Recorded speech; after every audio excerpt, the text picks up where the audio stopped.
আসসালামু আলাইকুম প্রিয় শিক্ষার্থী, আশা করি সবাই আল্লাহর রহমতে সুস্থ আছো, ভালো আছো। আমি পদার্থবিজ্ঞান দ্বিতীয় পত্র থেকে আজকে আলোচনা করব। আজকে আলোচনার বিষয়বস্তু হলো আদানের কোয়ান্টায়ন, আদানের নিত্যতা, তড়িৎ বল, কুলম্বের সূত্র।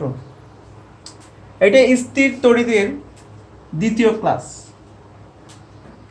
তাহলে প্রথমে দেখি আদানের কোয়ান্টায়ন বলতে কি বুঝি। আমি সংজ্ঞাটা এখানে লিখে দিয়েছি, একটু দেখো। কোনো বস্তুতে মোট আদানের পরিমাণ ইলেকট্রনের আদান এর পূর্ণ সংখ্যক গুণিতক হবে। তাহলে ইলেকট্রনের আদান কত? 1.6 ইন্টু 10⁻19 কুলম। তাহলে আমি লিখতে পারি কোনো বস্তুতে আদানের পরিমাণ কিউ সমান কত? এনই। এনটা হচ্ছে পূর্ণ সংখ্যা, তবে এনের মান ধনাত্মক হতে পারে, ঋণাত্মক হতে পারে। তাহলে সুতরাং কোনো বস্তুতে আদানের মান নিরবচ্ছিন্ন হতে পারে না, অর্থাৎ এনটা কখনো ফ্র্যাকশন হতে পারে না। এনটা অবশ্যই পূর্ণ সংখ্যা হতে হবে। হ্যাঁ, ধনাত্মক হতে পারে, ঋণাত্মক হতে পারে, তবে এনটা অবশ্যই পূর্ণ সংখ্যা হবে, ফ্র্যাকশন হওয়ার কোনো সুযোগ নেই। তাই বলতেছি কোনো বস্তুতে আদানের মান নিরবচ্ছিন্ন হতে পারে না, আদান বিচ্ছিন্ন মানের, অর্থাৎ ইলেকট্রনের আদানের গুণিতক হবেই। তাহলে কোনো বস্তুতে আদানের মান ইলেকট্রনের আদানের গুণিতক না, হবে একই আদানের কোয়ান্টায়ন বলে। ঠিক আছে? তাহলে কোনো বস্তুতে যেই পরিমাণ আদান থাকুক না কেন, সেখানে মোট চার্জের পরিমাণ এর কি সংখ্যক গুণিতক? পূর্ণ সংখ্যক গুণিতক।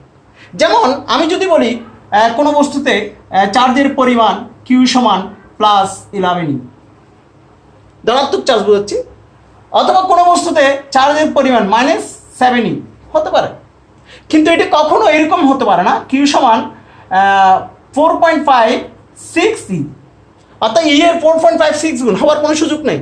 হ্যাঁ, প্লাস হতে পারে, মাইনাস হতে পারে, তবে অবশ্যই এনের মানটা পূর্ণ সংখ্যা হতে হবে। যদি সংখ্যা হয় তাহলে এই কোনো বস্তুতে চার্জের পরিমাণ এর কি সংখ্যক গুণিতক?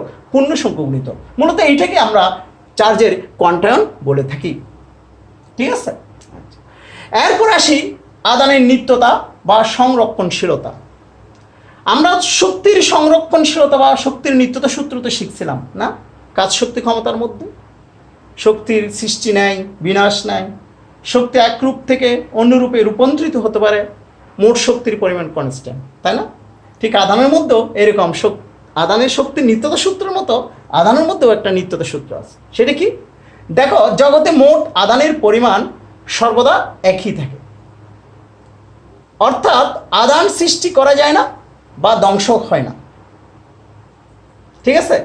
কোনো ভৌত প্রক্রিয়ায় আদান এক বস্তু থেকে অন্য বস্তুতে স্থানান্তরিত হতে পারে, কিন্তু কোনো নতুন আদান যেমন সৃষ্টি হয় না, তেমনি কোনো নতুন আদান কোনো আদান ধ্বংস হয় না। যেমন একটা বস্তুর সাথে একটা বস্তু ঘষলাম, যেমন কাচদণ্ডের সাথে রেশমের ঘষলাম, ঘষার পর দেখা যাচ্ছে কাচদণ্ডটা ধনাত্মক চার্জিত আর রেশম ঋণাত্মক চার্জিত। সেই ধনাত্মক চার্জ আর ঋণাত্মক চার্জ আইডেন্টিফিকেশন আমরা করবা, ওই যে একটা সারণী দিয়েছিলাম, এই সিরিজের উপরে ক্রম যদি উপরে থাকে সেটা ধনাত্মক, নিচে থাকলে সেটা ঋণাত্মক।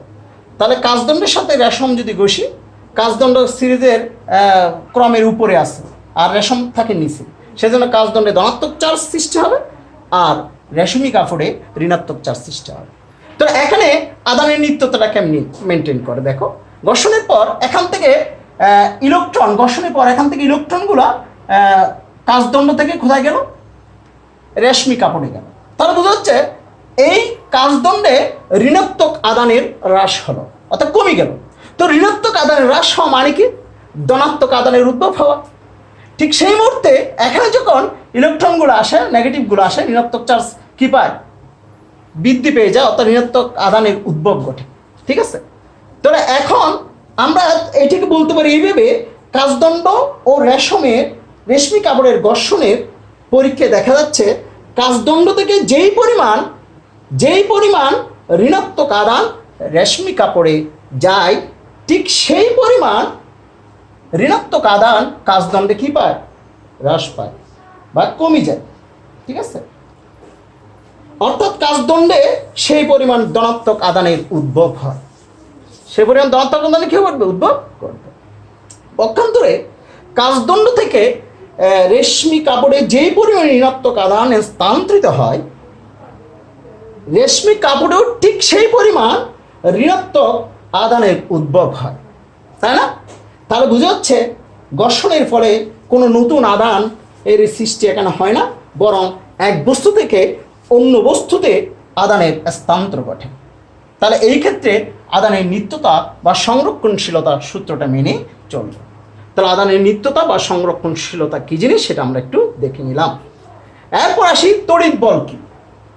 দেখো, একটি আহিত স্থির বস্তুর নিকটে অন্য একটি আহিত বস্তু আনলে সেটা একটি বল লাভ করবে, সেই বলটাই হলো তড়িৎ বল। এখন এই তড়িৎ বল আকর্ষণ বলে হতে পারে, এই তড়িৎ বল বিকর্ষণ বলে হতে পারে। যেমন দুটি যদি সমধর্মী চার্জ হয় তাহলে এখানে কোন ধরনের বল অনুভব করবে, সে বিকর্ষণ বল অনুভব করবে, যেটা আমরা গত ক্লাসে চার্জের পারস্পরিক যে নীতি, সেই নীতির মধ্যে আমরা শিখছিলাম। ঠিক দুটি বিপরীতধর্মী চার্জ যদি হয় তাহলে তাদের মধ্যে একটা আকর্ষণ বল অনুভব করবে। তাহলে আকর্ষণ বলও হতে পারে তড়িৎ বলটা, বিকর্ষণ বলও হতে পারে। এরপরে আসি, এই যে দুইটি চার্জের মধ্যে যে আকর্ষণ বা বিকর্ষণ বল সৃষ্টি হলো সেটা কিসের উপর ডিপেন্ড করে?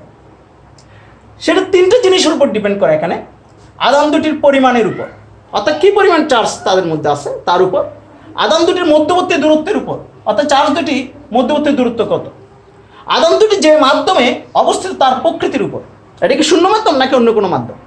তাহলে তিনটে জিনিসের উপর এই আকর্ষণ বা বিকর্ষণ বলটা ডিপেন্ড করে। তাহলে তিনটে জিনিস কী কী? একটা হলো চার্জ দুটির পরিমাণ, 2 আদান দুটির মধ্যবর্তী দূরত্ব, 3 আদান দুটি যে মাধ্যমে আছে তার প্রকৃতির উপর। তাহলে বোঝা যাচ্ছে এই যে চার্জের পরিমাণ, চার্জ যদি চেঞ্জ হয় তাহলে বলের পরিমাণ চেঞ্জ হবে। চার্জ দুটির মধ্যবর্তী দূরত্ব যদি পরিবর্তন হয় বলের পরিবর্তন হবে। তাহলে এটা কোন নীতির আলোকে হবে? সেই ক্ষেত্রে কুলম্বস একটা সূত্র দিচ্ছে, যেটা আমরা কুলম্বের সূত্র নামে অভিহিত করি। সূত্রটা কি? নির্দিষ্ট মাধ্যমে, যেমন এটা একটা নির্দিষ্ট মাধ্যম বলতে আমি এখানে শূন্য মাধ্যম দিয়ে যাত্রা শুরু করতেছি, যে কোনো মাধ্যম হতে পারে, সেটা একটু পরে জানাচ্ছি। নির্দিষ্ট মাধ্যমে দুইটি বিন্দু আদানের মধ্যে ক্রিয়াশীল আকর্ষণ বা বিকর্ষণ বলের মান আদানদ্বয়ের গুণফলের সমানুপাতিক এবং এদের মধ্যবর্তী দূরত্বের বর্গের ব্যস্তানুপাতিক, এবং এই বল আদানদ্বয়ের সংযোগ সরলরেখা হলো এটা, সংযোগ সরলরেখা বরাবর কী করে? ক্রিয়া করে। অর্থাৎ Q1 Q2-কে আকর্ষণ করে, আবার Q2 Q1-কে আকর্ষণ করে যদি বিপরীতধর্মী হয়, আর সমধর্মী হলে তো বিকর্ষণ করবে, তাই না? আচ্ছা, তাহলে আমি আবার বলতেছি, নির্দিষ্ট মাধ্যমে দুটি বিন্দু আদানের মধ্যে ক্রিয়াশীল আকর্ষণ বা বিকর্ষণ বলের মান আদানদ্বয়ের গুণফলের সমানুপাতিক এবং এদের মধ্যবর্তী দূরত্বের বর্গের ব্যস্তানুপাতিক। ঠিক আছে, এবং এই বল আদানদ্বয়ের সংযোজক সরলরেখা বরাবর কী করে? ক্রিয়া করে। তাহলে গাণিতিকভাবে সেটা কীভাবে অ্যাপ্রোচ করি দেখো। দেখো, প্রথমটা হলো এই যে বলের মান চার্জ দুটির গুণফলের, আদানদ্বয়ের গুণফলের সমান, অর্থাৎ F is proportional to Q1 Q2 যখন আর স্থির রাখবা, ঠিক আছে, আর F is proportional to 1/r², অর্থাৎ মধ্যবর্তী দূরত্বের বর্গের কি? বর্গের ব্যস্তানুপাতিক 1/r² যখন Q1 Q2 স্থির থাকে। ঠিক আছে, তাহলে এই বিন্দুতে Q1 চার্জ, বিন্দুতে Q2 চার্জ, মাঝখানে দূরত্ব হলা। তাহলে সেই দৃষ্টিকোণ থেকে আমি লিখতে পারি F is proportional to Q1 Q2 এবং F is proportional to 1/r²। তাহলে এই দুটো সূত্র যদি কম্বাইন করি তাহলে কি দাঁড়াবে? F is proportional to Q1 Q2/r², যখন সকল রাশি পরিবর্তনশীল। তাহলে এই সমানুপাতিক চিহ্ন যদি উঠে দিতে হয় তাহলে একটা ধ্রুবক বসাইতে হয়, সেই ধ্রুবকটা হলো C। এখানে সিকে আমি অনেক সময় কুলম্বস কনস্ট্যান্ট বলে থাকি, কুলম্বের ধ্রুবক। তাহলে এখানে সি এর একটা মান দেওয়া আছে, C সমান 1/4πε0 equal to 9 × 10⁹ newton meter square coulomb inverse 2। এই মানটা কুলম্বস দিয়ে দিচ্ছে, যেখানে এপসাইলন নট যদি এপসাইলন নটের মান কিন্তু শূন্য স্থানে বেদনযোগ্যতা, যার মান 8.854 × 10⁻12 coulomb square newton inverse metre inverse 2। এটা ক্লাস 10-এ পড়ছিলাম। তাহলে শূন্য স্থানে এই দুইটি চার্জের মধ্যে যে বল ক্রিয়াশীল হচ্ছে সেই বলের পরিমাণ F সমান 1/4πε0 Q1 Q2 ডিভাইড বাই কত? r²। ঠিক আছে, এখন শূন্য মাধ্যম না হয়তো অন্য কোনো মাধ্যম হতে পারে, যে কোনো মাধ্যম। সেই যে কোনো মাধ্যমটাকে আমরা পড়া বৈদ্যুতিক মাধ্যম বলে থাকি। এখন পরাবৈদ্যুতিক মাধ্যম বলতে আমরা কি বুঝি? পরাবৈদ্যুতিক মাধ্যম হলো আনন্দের মধ্যবর্তী স্থানে এই দুইটি, এই যে Q1 Q2 মাঝখানে যদি আমি কোনো অন্তরক পদার্থ রেখে দিই, তাহলে তখন তাকে আমরা পরাবৈদ্যুতিক মাধ্যম বলে থাকি। অর্থাৎ মাঝখানে কোনো যদি অন্তরক পদার্থ থাকে, সাধারণত তাকে আমরা পরাবৈদ্যুতিক মাধ্যম বলে থাকি। ঠিক আছে? তাহলে পরাবৈদ্যুতিক বা যে কোনো মাধ্যমে যখন হয়, তখন এখানে F সমান হবে 1/4πε0 K, অর্থাৎ K দ্বারা গুণ করতে হবে। এখন K কী জিনিস সেটা একটু পরে জানাচ্ছি। K Q1 Q2 / K। এখানে K হলো তড়িৎ মাধ্যমাঙ্ক, সেটার সঙ্গে পরে দিচ্ছি, বা পরাবৈদ্যুতিক ধ্রুবক বা আপেক্ষিক বেদনযোগ্যতা। তাহলে এই K সমান ε/ε0। তাহলে দেখো, যে কোনো মাধ্যমের বেদনযোগ্যতা আর শূন্য মাধ্যমের বেদনযোগ্যতার অনুপাতকে পরাবৈদ্যুতিক ধ্রুবক বলে। এটি সমান F0/Fm লেখা যায়, সেটা একটু পরে দেখাবো। তাহলে K সমান যদি ε/ε0 হয়, তাহলে ε0 K সমান কত? এপসাইলন।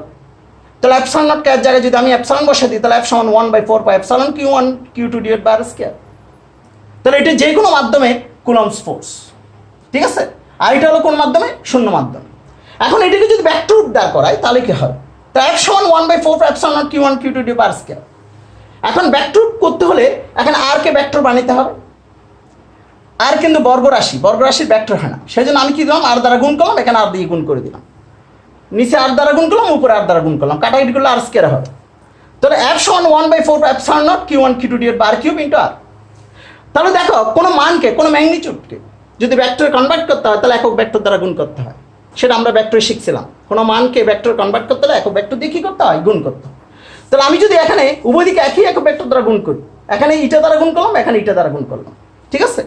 তাহলে এখানে যে কোনো মানকে একক ভেক্টর দ্বারা গুণ করলে একটা ভেক্টর রাশি হচ্ছে, আর এখানে আর কে যদি একক ভেক্টর দ্বারা গুণ করি, তাহলে এখানে ভেক্টর রাশি হচ্ছে নাকি হচ্ছে না?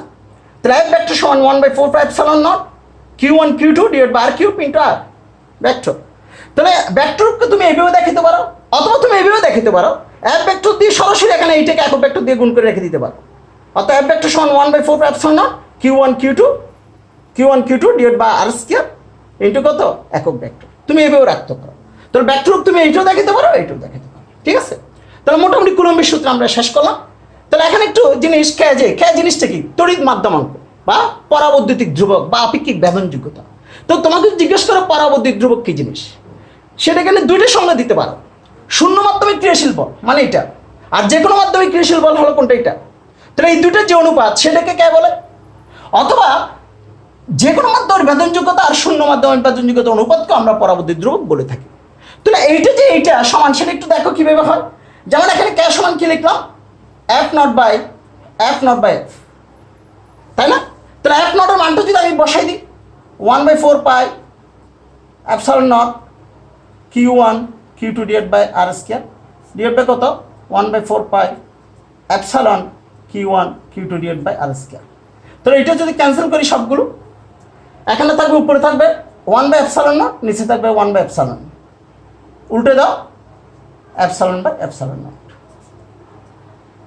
তাহলে যে কোনো মাধ্যমের বেদনযোগ্যতা আর শূন্য মাধ্যমের বেদনযোগ্যতার অনুপাতকে আমরা পরাবৈদ্যুতিক ধ্রুবক বলে থাকি।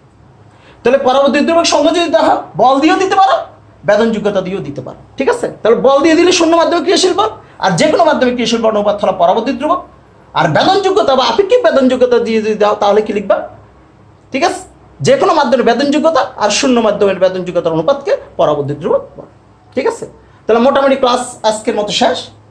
সবাই ভালো থেকো, সুস্থ থেকো, স্বাস্থ্যবিধি মেনে চলো। আল্লাহ হাফেজ।